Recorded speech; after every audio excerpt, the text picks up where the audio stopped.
Penguin Random House Audio presents Devotion, a Rat Story by Maile Meloy.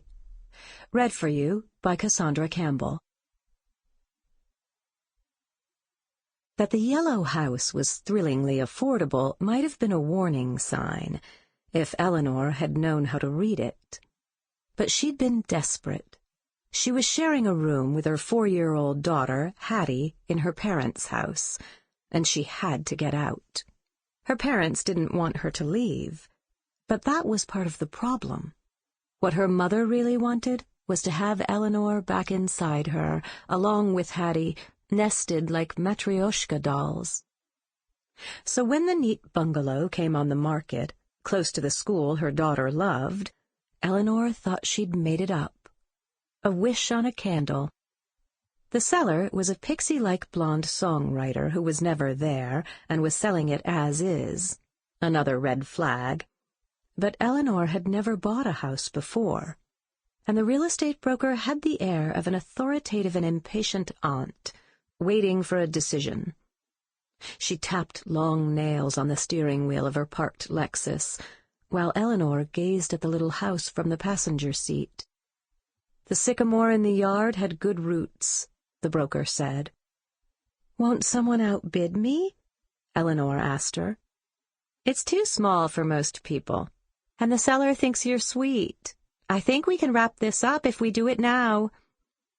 The broker tapped the steering wheel. "You really think so?" Eleanor asked. "Look, do you want it or not?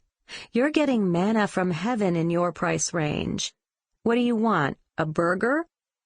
What Eleanor wanted was to ask her father to come walk through the house, but the broker already didn't take her seriously because she had a streak of pink in her hair and a bracelet of vines inked around her wrist. She didn't want to be the hapless tattooed girl who had to call her dad. "No, I want the house," Eleanor said. "I do." "All right, then," the broker said, dialing her phone. The offer was accepted, and Eleanor promised her soul and her future income to the bank. It was a little dizzying. Her father raised his eyebrows at dinner. "Want me to look at it?"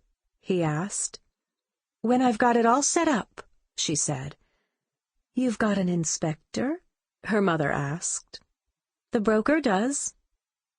"I want to see the house," Hattie said. She'd been refusing to use the booster seat because she was not a baby, and her head barely cleared the table. "You will," Eleanor said. "You'll have your own room there." Her daughter eyed her. Eleanor knew Hattie was thinking that she didn't really want her own room, but she wasn't going to be caught saying it.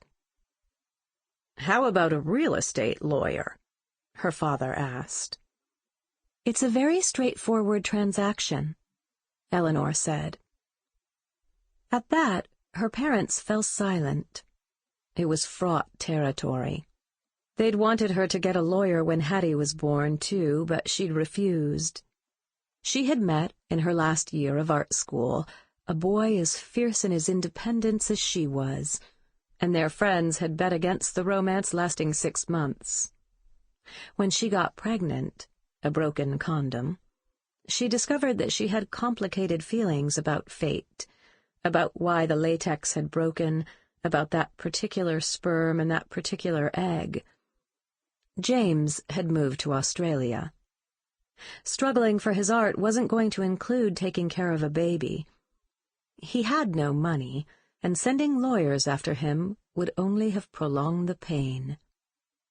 The first year was a blur of tears and lost sleep, a demoralizing return home, and her mother's delight in coming to the rescue.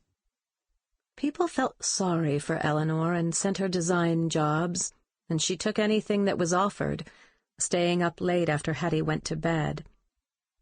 Gradually, the jobs turned into steady freelance work. She had saved money, living with her parents for 4 long years, and she had inherited a little more from her grandfather, and now she was trying to regain her own ground.